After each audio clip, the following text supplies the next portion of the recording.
Top 100 Cebuano Personalities, Max Serban. Cebu, Philippines. Born and bred in Cebu City, Max Serban has for decades filled the airwaves with his storytelling and unique music. While the new generation might recognize his songs playing on the radio on Sundays and slow afternoons, the musical icon's unmistakable sound has long since reverberated in the Cebuano sensibility. Dubbed as the King of Visayan songs, Serban began his career in the 60s, blessing listeners with his quick-witted lyricism that painted a vibrant and vivid picture of life. He translates his views on life, love, social and even political topics through his cheeky humor, glossing comedy with irony. Serban always has his listeners straining to hear the next punchline, captivating audiences with his seemingly effortless storytelling. He has churned out hits like Turagsoy, Pasayawa Ko Day, Dinagayad Ko Mo Yusab, Pasko sa Binilanggo, Baleleng, among many others.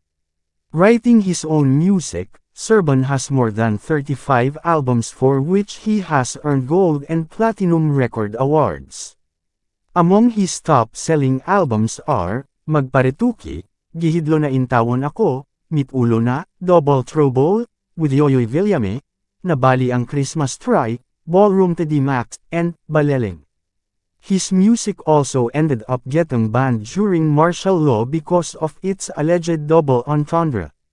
The novelty singer has worked with Universal Records, Vicor Recording Company, Alpha Records and Obsidian Star Records, collaborating with fellow Bisaya icons like the late Bolanon legend Yoyoy Villame, Cebuana Pilita Corrales and Bisrock band Missing Filimon.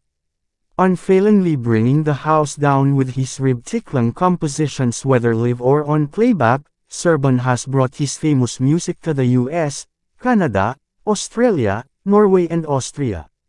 He was also one of the 5 outstanding Cebuanos recognized during the Halad sa Kinaiyang Subuanan in 2008. Showing no signs of slowing down, Serban, now 79 years old, last year sang Gitek Gitek, composed by director Covan de la Cruz for his epic film, Balanghiga, Howling Wilderness, earning a Best Original Song nomination at the 2018 FAMAS Awards.